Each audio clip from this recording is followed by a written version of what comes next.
La meta principal de todo cristiano que vale la pena es alcanzar la vida. Y el alcanzar la vida pues depende también en la forma en que nosotros la entreguemos a una persona, porque esa persona que es verdadero Dios y verdadero hombre, como ustedes saben, es el camino, la verdad y la vida. Todos los cristianos buscamos como meta la vida, y la vida solo la ganamos en Jesús.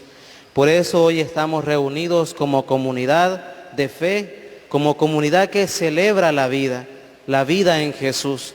Porque cada vez que nosotros nos acercamos al altar del Señor, lo que ganamos es la vida. Y eso significa que estamos cumpliendo con nuestro objetivo y que estamos buscando esa meta, ganar la vida en el Señor. Cada vez que escuchamos la palabra de Dios y cada vez que nos alimentamos de Él, alcanzamos vida, ganamos vida. Las personas que no escuchan la palabra de Dios, aquellas personas que no escuchan y practican la palabra de Dios y aquellas personas que no se alimentan de Jesús no están ganando vida. Y eso es claro, la vida se gana solamente en el Señor Jesús. Y nosotros como cristianos es nuestra meta principal, ganarla.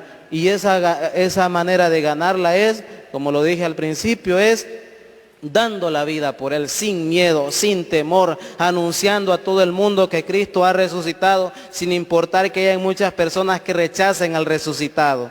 No importa, incluso hasta morir. En nuestro tiempo hay muchísimos mártires que dan la vida por el Señor, pero no la pierden, sino que más bien la ganan, porque lo están dando todo por esa meta principal que es la vida. En las lecturas de hoy, en la primera lectura nos encontramos al gran apóstol de los gentiles, al gran misionero por excelencia y uno de los pioneros principales, constructores auténticos de comunidad. Si hay alguien que construyó comunidad teniendo al principal, que es Jesús como dador de vida, es San Pablo. Y hoy, en sus palabras, vemos que se dirige a aquellos responsables de las comunidades. Él siempre que formaba comunidades buscaba responsables de las comunidades que guiaran a la comunidad por el camino hacia el Señor.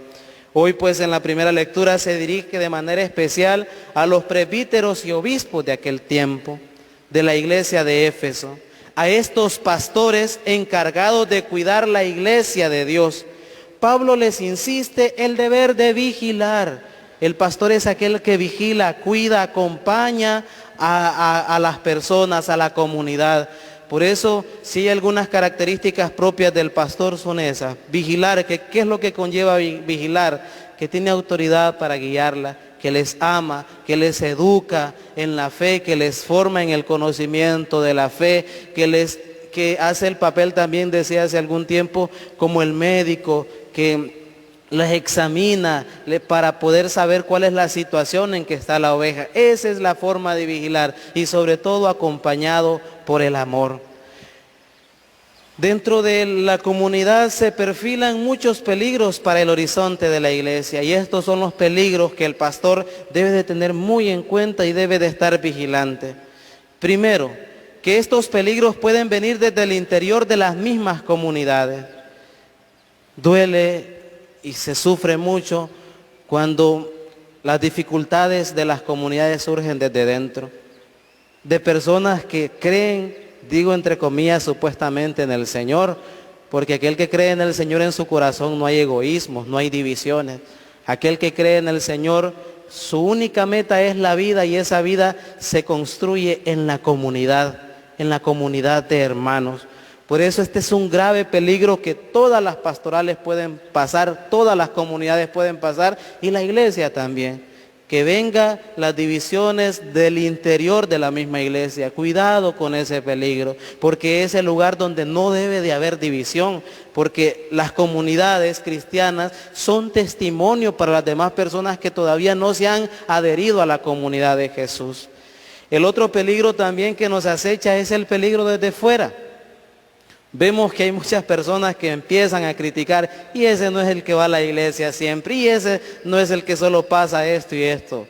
Nadie es perfecto, todos los que venimos aquí a la iglesia es porque necesitamos alcanzar la santidad porque no somos perfectos, estamos enfermos y necesitamos al médico por excelencia para sanarnos. para alcanzar sobre todo esa sanación eterna que es la santidad. Entonces también encontramos muchos peligros. Cuidado, nos dejamos guiar por esas voces, porque hay muchas voces que nos confunden. Y ahorita a mí me duele, por lo menos en muchos lugares, que se le dé cabida a la superstición, que crean que las cosas supersticiosas, que aquellos brujos, que esto y lo otro, esos son los peligros que pueden surgir desde fuera. Cuidado, en nosotros surge eso, que creemos en la superstición, en que le hicieron esto en la tierra de muertos, etcétera. Esos son los peligros que pueden ahora atentar contra la comunidad. Y duele más cuando somos nosotros los cristianos, los que tenemos la vista puesta en Jesús, creemos en estas situaciones que son totalmente equivocadas a lo que el Señor nos enseña. Otro peligro que podemos correr dentro de la iglesia y que nos hace perder el horizonte en nuestra comunidad son las falsas doctrinas de lobos feroces que no tendrán piedad del rebaño. Dentro de nosotros hay muchas personas que están totalmente equivocadas en torno al seguimiento del Señor. Nuestros pastores son la jerarquía de la iglesia y obedecer a la jerarquía de la iglesia es uno de las profesiones que nosotros debemos de hacer cada día. Profesión consciente, porque ellos nos dirigen y nos guían. Aquellos que se separan de la jerarquía de la iglesia, aquellos que empiezan a enseñar su propia doctrina, están totalmente equivocadas. Y cuidado, nosotros caemos en el error de escuchar a este tipo de personas, porque esas personas no nos van a llevar al bien. Solo en la iglesia del Señor nosotros escuchamos la auténtica voluntad del Señor. Quien trabaje fuera de la iglesia del Señor, quien enseñe una doctrina diferente al Señor, es sectario, es protestante y por lo tanto divide a la iglesia y ha perdido el horizonte de la iglesia del Señor. Y nosotros conocemos casos en nuestra diócesis, que no voy a mencionar nombres porque los conocemos muy bien. Personas que empiezan a trabajar diferente a los proyectos de la parroquia, diferente a los proyectos de la diócesis. Y por lo tanto automáticamente han perdido el horizonte. Han perdido el horizonte. Oremos entonces por esas personas y por esas faltas de doctrina. Nosotros en nuestra parroquia tenemos personas, que quiere decir cismáticas, que quieren imponer su doctrina a la comunidad. Y la gente da tristeza también, porque eso significa que hace falta un poquito de formación en la fe. Se dejan guiar por estos lobos feroces, que enseñan falsas doctrinas. Esos son peligros que surgen en todas las comunidades. En todas las comunidades. Por eso los buenos pastores deben de estar siempre alerta ante esta situación. Siempre tienen que estar alerta. Y hay alguien que nos enseña, que ha estado pendiente de todas las comunidades, es San Pablo en su tiempo. La iglesia entonces, hermanos, la iglesia de Dios es algo precioso. Es el regalo más grande que tenemos los cristianos, porque la iglesia es fundada por Jesús, es dada por Jesús y por lo tanto es iluminada por el Señor Jesús por medio del Espíritu Santo, espíritu de amor, el amor que siempre une, el amor que siempre lleva a Jesús. Por lo tanto, es el mejor regalo que nosotros podemos recibir como cristianos, porque fue adquirida con la sangre de Cristo. De allí la gran responsabilidad de los que presiden y acompañan a la iglesia de Dios, porque fue adquirida por la sangre de Jesucristo. Por lo tanto, el pastor debe de estar siempre vigilante. El guía de la comunidad debe de estar vigilante día y noche. Para el pastor no hay vacaciones.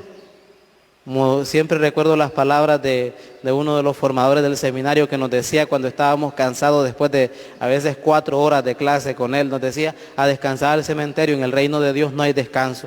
Cada día debemos de ir construyendo más el reino de Dios, sin desfallecer, sin miedo. Por eso el pastor debe de vigilar día y noche. ¿Y quiénes son los pastores? Somos todos los cristianos. Esa es nuestra meta, ser también con nuestra vida, ser testimonio para poder iluminar a más hermanos.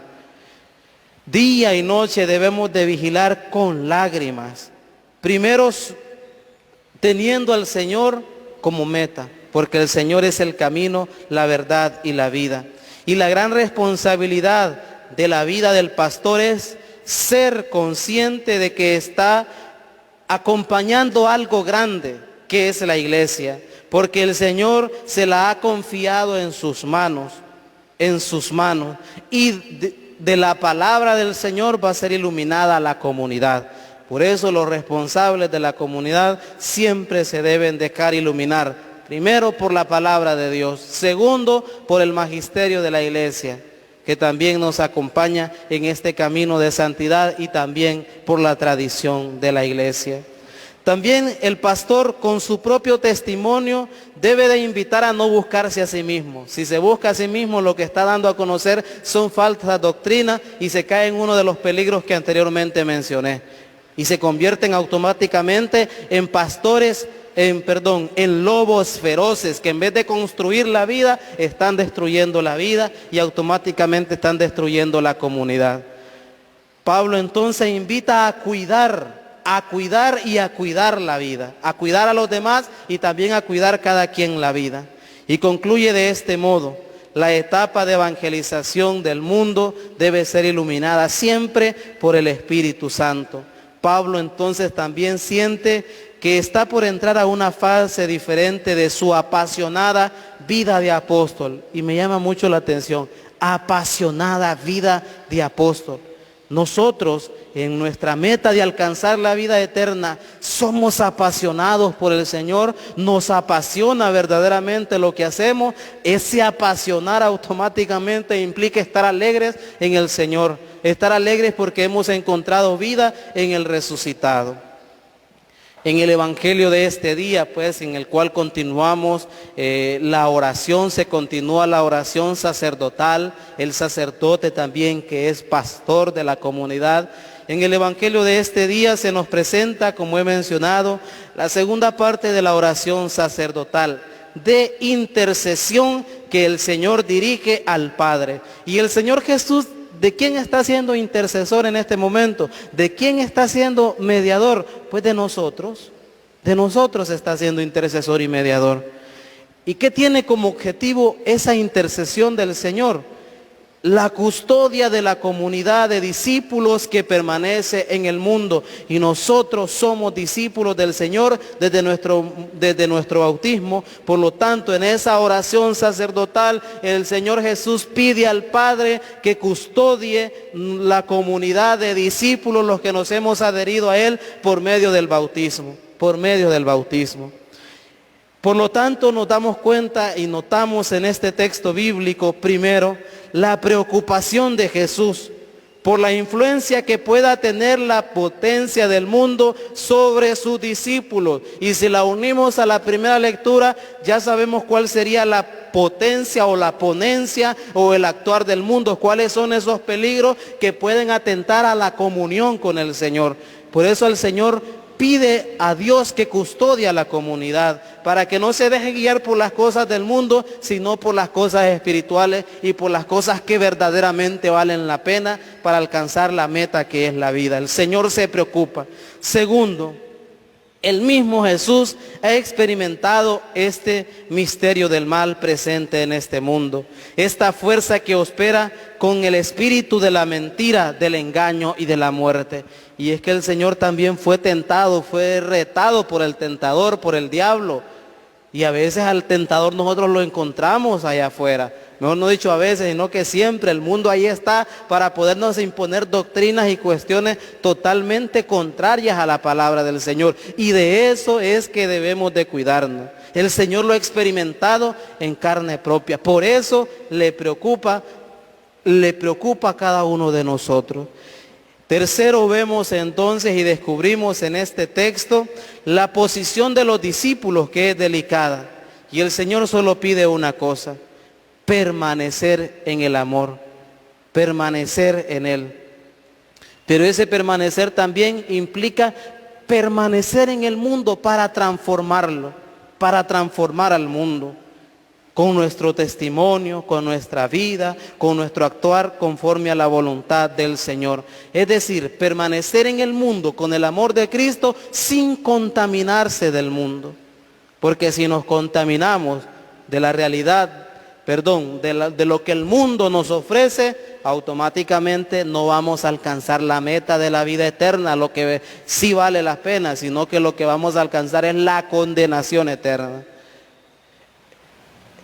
Es decir, este texto también nos muestra el gran peligro, como insiste el Papa Francisco, de mundanizar la fe.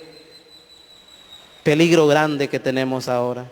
Cuidado, adecuamos la fe a nuestra voluntad para ganar cosas nuestras. Esa es mundanizar la fe. Cuidadito caemos en ese peligro, porque a veces queremos adaptar la fe a lo que nosotros queramos.